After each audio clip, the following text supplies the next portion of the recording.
All right, so hey everybody, my name is Milecia McGregor, and I'm a developer advocate at Conducto, where we make like really cool CI/CD pipeline tools. There's no YAML, by the way. But today slash tonight, I'm gonna be talking to you about how you can make your React apps more performant at scale. So this is nowhere near as cool as Gant's talk was, but hopefully it's something that you can take back to work and use it to impress everybody around you when you make your React apps move a lot faster in prod. So I always like to give just kind of a quick overview of what we'll be going through so you kind of know when to pay attention and when it's safe to zone out. But we'll talk about what it's like setting up your initial React app. So that beautiful create React app npx command. We'll go through that so you can see how things evolve over time. So that's kind of the problem with React apps. Nothing is static. Components are never set in stone. Props change. New APIs get introduced that you need to call.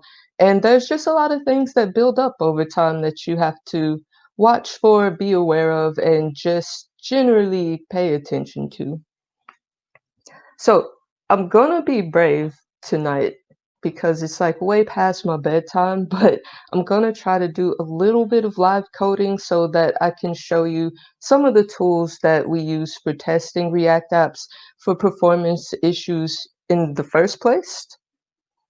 And then we'll go over a few tips of how to keep your apps performant.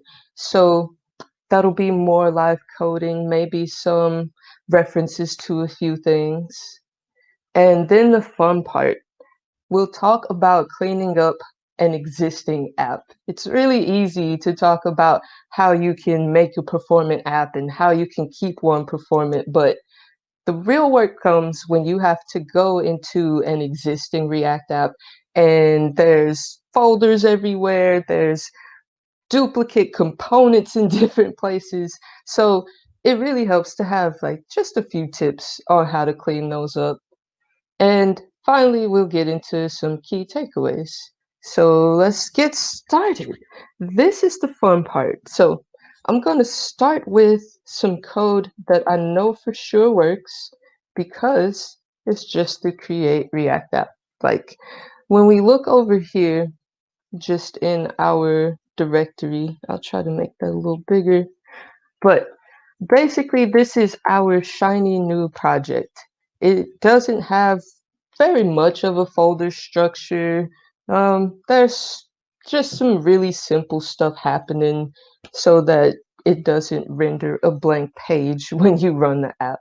So right now there aren't any complexities like API calls or state or props being passed around. It's just a static page. And again, we have some CSS files. Who uses that in React anymore? Styled components all the way. And yeah, we just have all of the basic boilerplate create React stuff. So we know without a doubt, this performs very well.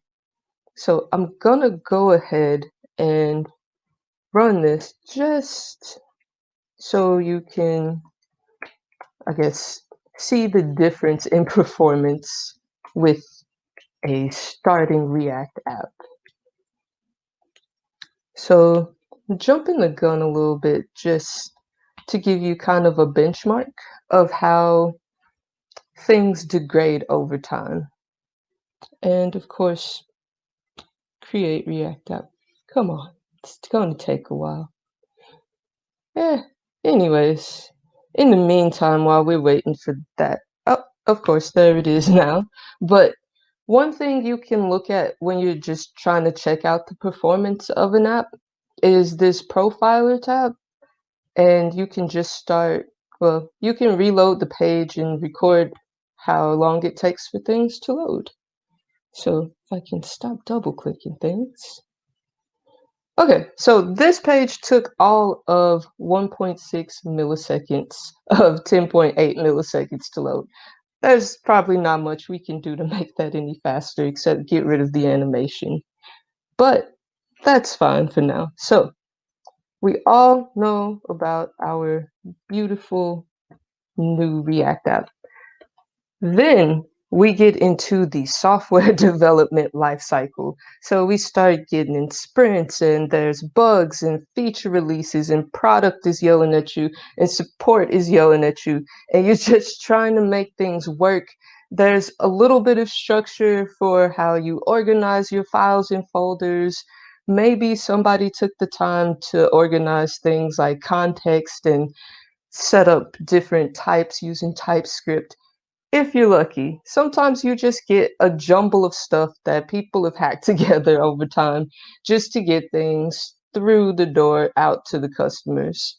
So in that case, you'll probably end up with something more like this. So this is just a little demo app I made up to show you a few points about like performance things. But basically what we have here is that we've just got this budget app. It's nothing fancy. Um, Let me take you to where that is. So yeah, this is it.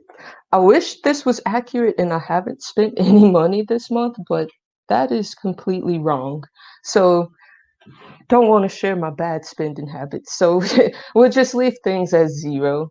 But you see, there's just a few components here. If I had the thing showing, you would see that it changes like this particular component based on how I want to see stats. There's just a modal where you can add a new item. And of course, we have some kind of API call because we're saving a form. But this is just an example of how complexity gets layered on. And basically what happens is you end up adding a bunch of new routes, you have new components, you need to know how you're going to organize all those things, not just to keep your code performant, but something else that a lot of teams may not take into consideration is that debug time actually kind of counts towards performance, because when you have bugs or new features that need to get out, how long it takes you to work through those issues really makes a difference, like between promising users new features in a week or 2 months. So that's something else to keep in mind, is try to keep like a standard folder structure. So if you know that you have components that are going to be shared between multiple files, go ahead and put all of those in maybe their own directory. Or if you know you're going to need like helper functions, maybe go ahead and separate those out into different files that you import into the specific places you need. It's just one of those things that it helps you save yourself from technical debt later if you put a little bit of upfront organization in first. So when you get to the point where you're having performance issues, it's a lot easier to figure out where they're coming from instead of having to crawl through logs and get support feedback and just kind of poke at it until you can figure out where the problem parts are. So just some best practice things, like try to keep things separated, and also maybe not use CSS files. Personal preference, but it does help keep things a little bit cleaner. But as you can see, we have some posts that go through, we have some states that get set, there's different um, values we have to keep track of. There's just a lot going on, even though this app is incredibly small. So as time goes on, we'll end up with more endpoint requests, and we'll end up with more state values that need to be accounted for.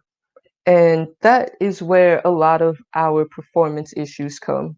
So for example, as this app grows, there might end up being 3 API calls in one component just because of how, back-end things develop, sometimes it's easier for them to make a separate endpoint than to tack on a bunch of data to one you're already using. So that can slow you down depending on how you have your project basically architected. So there's different things that you can do from the beginning to make sure that everything kind of flows along the path as long as everybody follows it. But for the most part, there's just going to be stuff that happens. Like you're going to need to get these fixes out fast, and you're going to have 3 API calls you need to handle. So when you do get time to go back and make those performance updates, like usually that happens when you start getting all of those support calls, but when that does happen, then it's time to get into the good part. So maybe not the best part, but still pretty good part. It's where we get to test for places to improve. The first thing you want to do, especially when you're running locally, is go ahead and run that npm build or yarn build, whichever one you use. But basically, you want to see the exact bundle you'll be running in production. It'll show you how big your bundle is, how many chunks is separated into, things like that. It gives you a few just initial stats on what you can expect. And then the Perf React performance tool. So this is a really, really cool tool when you're trying to benchmark the performance of specific components. So you can basically time how long a render takes for one particular component and just get an entire performance report afterwards. And pretty much wherever you have that perf object set, you can get the report for that component on it. And it lists just a lot of stats like how long it took a component to run, things like if promises got hung up anywhere, or if there were network requests, just all of the perf stuff that you would look at when you're trying to figure out, hey, why is my app slow? And then, of course, everybody's favorite.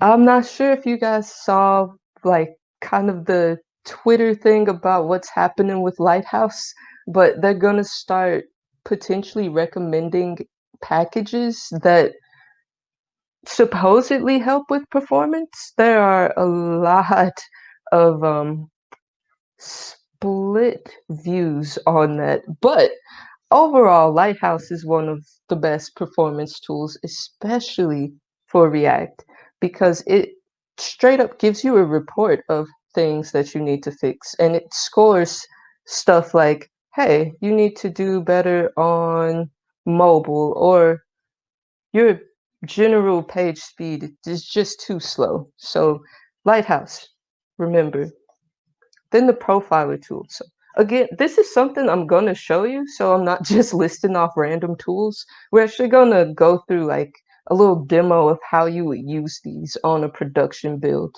But I wanted to give you just a list of them beforehand, so in case you were taking notes or something, you would just have it to reference later.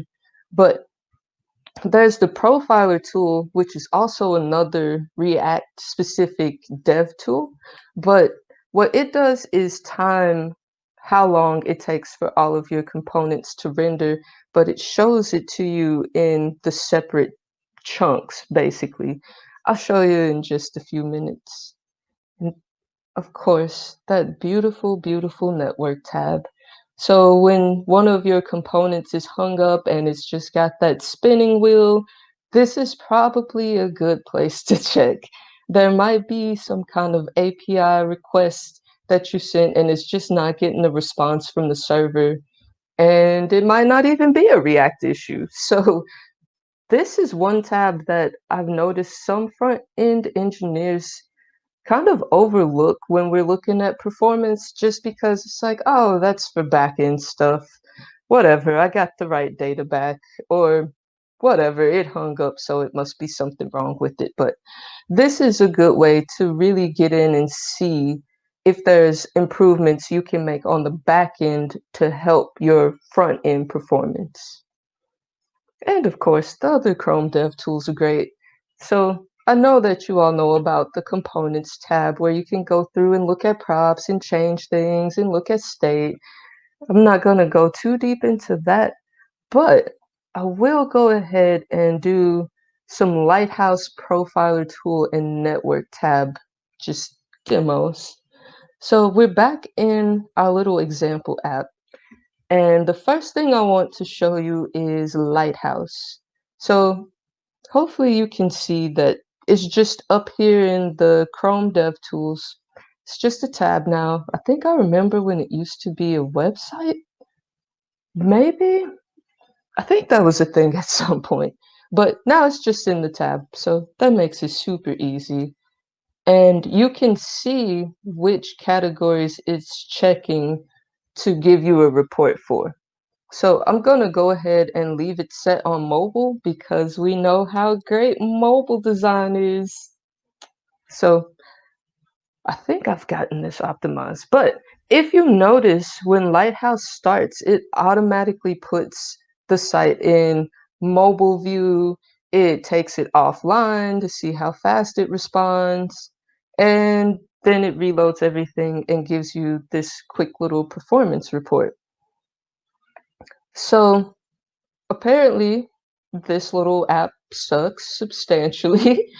It is not a progressive web app to the point where there's just a question mark there, but it is super accessible, follows best practices, and has the highest SEO rating. Balances. Of course, we don't want this performance to stay this low, and progressive web apps are really great to make, but it truly depends on your application. So if you're loading a lot of data, like you're loading in even 50 to 100 rows of data, it might be worth thinking about making a PWA because all that involves is actually using that service worker that comes with Create React App. And Google has some really great tools, like their Workbox is incredible for getting caching to work. It takes it takes a bit of upfront time to like work out the issues with caching, but once you have it solid and you aren't getting weird issues from users like data doesn't update when they think it should, or they're just seeing stale data all the time. Once you get past those issues, progressive web apps are incredible. They make things load so freakishly fast that it's a little bit exciting. So if you're having some performance issues, think about PWAs as well. But down here, they Lighthouse just gives you such a good breakdown on things that you can change. As you can see, there's just a bunch of tips for what I need to change to get this to be more performant. And gives us some screenshots on mobile. Yeah, just a bunch of tips. So now that you've seen Lighthouse, I want to show you the profiler tool.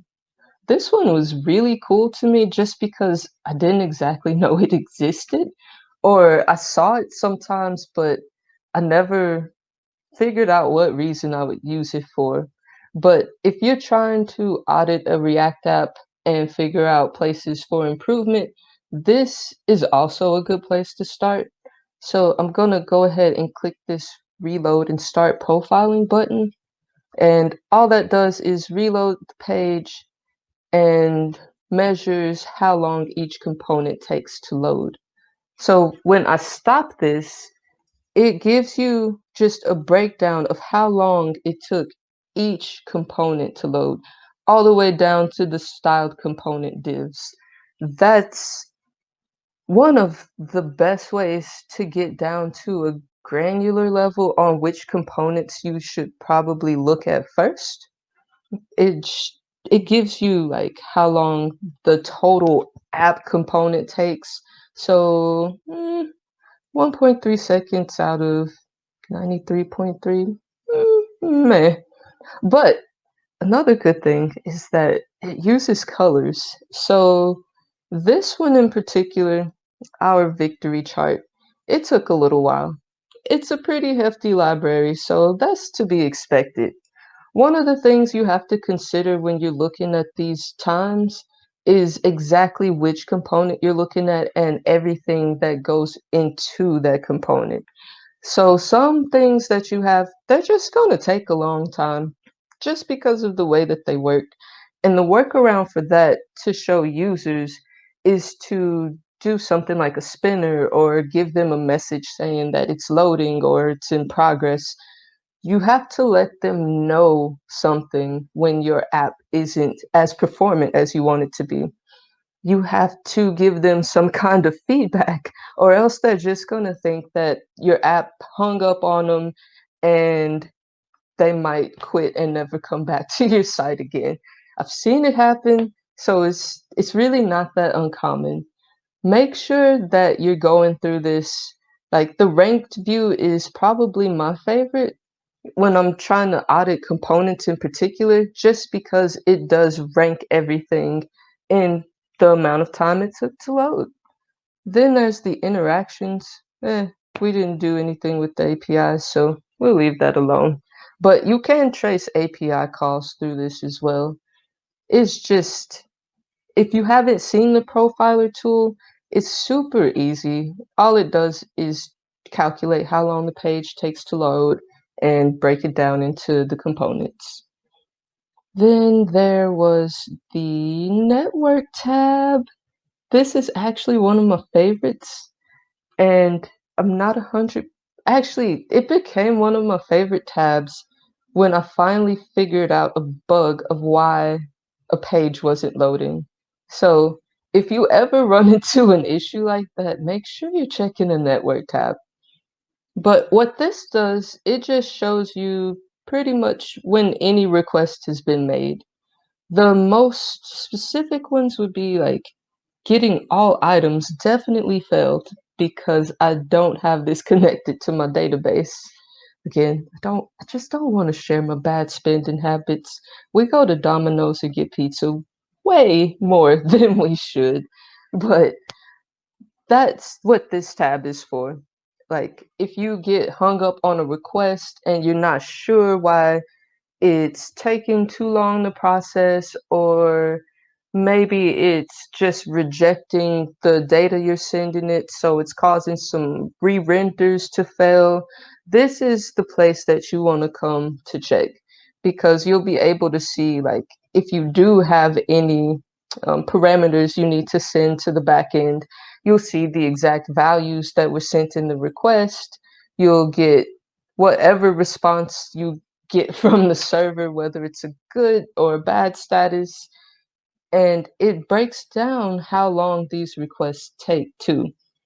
So if you look over here, you'll notice that all of this stuff moved really fast. Nothing's too crazy. But let me see if I go to goals. We have another network request that just stays as pending. So this is something that happens when like a backend might return a 503 or a 404, or maybe your promise is just stuck. It's just a place for you to go start looking to see, hey, maybe if I fix this thing, it'll speed things up and it'll get the user through whatever process they're trying to do just a little bit faster. Up here, one thing I want you to notice, because we're about to talk about it, is this chunk. You see how big it is and how long it takes? Like, this is a whole megabyte, and it takes almost, what, 500 milliseconds? That's really long time for a chunk to load. But that is because of the size. So for the most part, we like to keep chunk sizes small if possible. Anything that's in the kilobyte region is probably okay, but once you start getting into megabytes, that's where you'll also see some performance issues. But now that we know how to test everything, get through that. We'll talk about how you can keep your app performing. So one of the first things you can do, again, if you're loading in a lot of data from an API request, you probably want to at least attempt to virtualize your lists. And this is really similar to lazy loading. So it'll only give you the data you need when you need it. And that saves a lot of rendering time of just waiting for all of the response data to come in from the back end. So virtualized long lists, there's of course the React apps, the React docs are great. I'm trying not to just fall over and praise them for being the best JavaScript framework, but they kind of are. So talking about lazy loading, that's something else that we're gonna demo briefly, is just a way of making sure that your components only get rendered when they've been imported into whatever view you're trying to show. And of course, caching data is something that I mentioned. If you can take the time to make your cache work, your service worker work correctly, it really can be worth it, especially when you're dealing with a lot of data. You don't know if people have bad connections, so that'll help with your Lighthouse score, and it'll really make a difference for your users when they aren't waiting like 30 seconds for all of their banking info to load. This one I'm pretty sure is a pretty standard one at this point, but make sure you minimize everything. JS files, minimize it. Pictures, minimize them. HTML, whatever, minimize it. Just minimize everything. It'll keep your bundle size low, smaller, and it'll help when it's time to break things up into chunks. This is another great one that sometimes it surprises me how this gets overlooked on the front end, but handling errors will also make your apps more performant because instead of just crashing, they'll show the user something where they can possibly take an action, or at least they're not left just in the dark trying to figure out what they did wrong or if the app is just broken.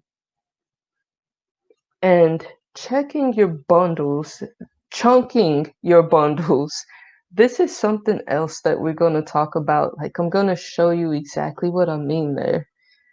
And that might be a little bit later, but for now, let's talk about lazy loading. So I got a quick little example here. Well, not here. Here, where I just wanted to do this as an example of how you would actually lazy load a component. You already know how you import components from different files, no big deal. Lazy loading components, it's the same thing. It's also no big deal. The only difference is that you you need to have suspense along with lazy just in case it takes a while for the component to come back. Like what happens is that this page still gets rendered, but if this component, this goals component, hasn't been completely loaded in, then it'll cause the app to crash. So what we want to do is kind of like what I mentioned earlier when I was talking about showing the users like messages and giving them reasons to stick around for your slow app. But this is one of those ways you can give them feedback. When you lazy load components, you have this suspense wrapper where if that component doesn't load, it just simply puts in a placeholder so that the rest of the app doesn't crash and it keeps going. That's how you lazy load components. And honestly, I haven't personally seen a reason to not do all components like this. I'm sure there is, but for the most part, I haven't really seen a reason for us to not lazy load everything. But maybe somebody can have a talk with me on Twitter. You can at me at Flipped Coding, by the way. But yeah, so that is how you lazy load a component. No, not much here. So this is the meat and bread of performance. How do you clean up an existing app? What that means is that you have this app that has been in production for months to years, and it's just slow in certain areas. So you have the task to go in and clean it up and make it fast again. One of the first things you can do is try code splitting. So this is usually used when you're using something like Webpack, but for the most part, all this means is that you're lazy loading all of your components, but you're also breaking the chunks of your bundle up. So when you do something like this lazy load, you can basically make it so that each of your React files, it becomes their own chunk. And that makes your bundle size a lot smaller so that those files only get called when they need to be. That's one of the big ways that you can reduce your bundle size and speed up your app significantly. Then something else is tree shaking. So you've probably heard that term quite a bit, but the gist of it is you're getting rid of all of the dead code in the application. That means if you have unused packages, you go ahead and delete them from everywhere in your app. Or if you have unused variables, functions, pretty much anything, if it's not being used, get rid of it because that's going to slow your app down more. It's just taking up unnecessary resources. Oh, yes, hooks. It's finally time for React hooks. So, if you aren't familiar with the use context hook, I know there's a few of them that sometimes they just don't get touched very often in projects, but the use context hook is incredible when you have that problem where you're passing down props like multiple component layers.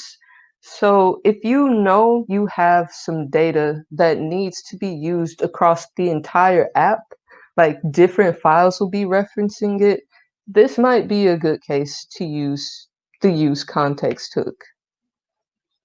So another hook that is it's also a little bit rare, but when you see it, it's really powerful. So the use memo hook works by basically not requesting data unless it sees specific parameters have changed. So let's say you have a form and maybe you only post updates when a specific field has been changed. So unless that field has been changed, that data won't get updated. That's how the use memo hook works. And then this one might be my favorite thing, is refactoring components. Like you get to go in and throw away all of the code you don't like and write it how you want it to be written.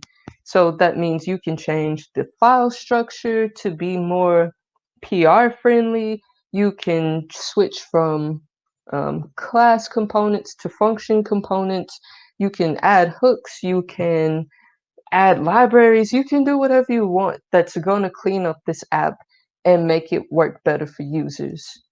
So that's pretty much all of the tips that I have for cleaning up an existing app. So one of the things that I'll kind of try to show you is maybe some tree shaking. It's not the best example, but if you do have comments in your code, that also helps clean up the bundle size and get things to run faster. But with that being said, we can just go ahead and wrap up. The first thing is that don't take performance issues to heart. They just happen over time. Like you'll be working on an app for months and you'll start to notice that some of the changes you personally have made are starting to slow things down. Sometimes there's really not much you can do about that until you get the time to really focus on performance.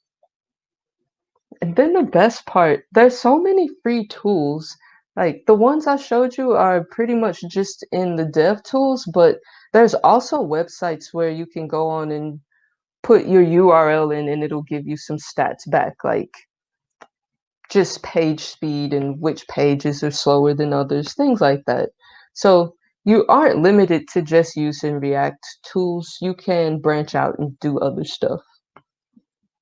And honestly, most performance issues aren't terribly hard to solve. It's just a matter of finding where to solve it and making a plan for how to solve it. If it means that the backend APIs need some updates, well, they just need to be updated. If it means it's time to refactor, it's just time to refactor. Performance issues really just need some time. And then something else. You don't want to be banging your head against the wall, trying to figure out why nothing's running faster, even though your bundle's smaller, you don't have any dead code, and your lighthouse is just out of this world. But there might be a problem with your server. Maybe you don't have enough RAM, maybe there's not enough memory, maybe you're running the wrong OS. Who knows? Those issues do come up, but make sure that your resources scale along with all of these performance updates. And again, keep an eye out for those unnecessary packages. So there are sometimes we try to import libraries to make really, really simple stuff easy when it would be easier to just write a little function for it. Like that, it happens. Not every project needs Lodash. I'll just say that. And then the most important thing to help performance continue throughout a project, make sure that you're telling people why you're writing code a specific way, even if that's just with comments sprinkled throughout the code or a document drawn up somewhere that highlights the main features of it. Whatever it is you decide to do, make sure that somebody else can understand why you're doing it and kind of what the reasoning was. So when you have all of these things together, then you get that beautiful zen of a super performant React app that no users have problems with and there are no bugs. So if you have like questions specifically or you want these slides, just check me out on Twitter at Flipped Coding. That's where I hang out occasionally. So I'm open to questions. I am done.